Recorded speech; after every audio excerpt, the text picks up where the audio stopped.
आपको ये बताते हैं कि आज साल 2026 के दूसरे दिन भारत को लेकर एक नया शुभ समाचार आया है। अर्नस्ट एंड यंग की नई रिपोर्ट के अनुसार साल 2047 तक भारत की अर्थव्यवस्था का आकार 26 ट्रिलियन डॉलर तक पहुंच सकता है, जो अभी 4 ट्रिलियन डॉलर के आसपास है।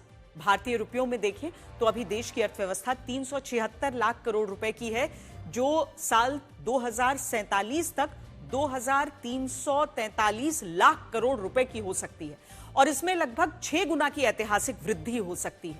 अर्थव्यवस्था बढ़ने के साथ भारत के लोगों की प्रति व्यक्ति आय में भी कई गुना वृद्धि होने का अनुमान है।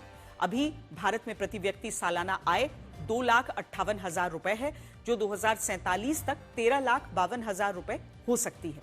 भारत के लोगों की आय बढ़ने से जीवन का स्तर बेहतर होगा, खपत बढ़ेगी, खपत बढ़ने से ज्यादा सेवाएं पैदा होंगी और ज्यादा सेवाएं होने से मध्यम वर्ग का विस्तार होगा।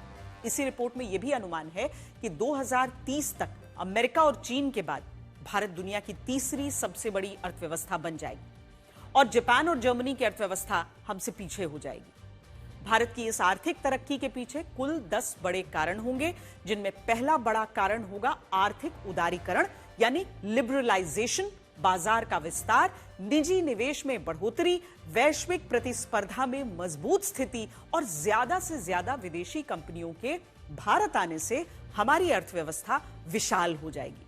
दूसरा, सर्विस सेक्टर की ताकत से भी भारत की अर्थव्यवस्था को नई मजबूती मिलेगी।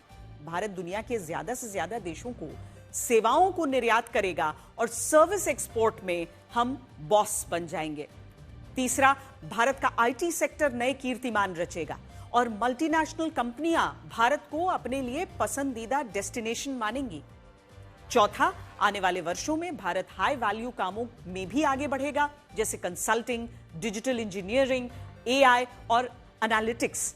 क्लाउड इंडस्ट्री में भारत टेक्नोलॉजी बनाने वाला देश बन जाएगा और इससे हमारे देश को लेकर दुनिया की धारणा भी बदल जाएगी और इसके बाद कोई ये नहीं कहेगा कि भारत ने दुनिया को क्या दिया है। भारत की आर्थिक तरक्की में डिजिटल इंडिया की भूमिका भी महत्वपूर्ण होगी और डिजिटल लेन देन और स्टार्टअप और इनोवेशन में भारत बहुत आगे निकल जाएगा।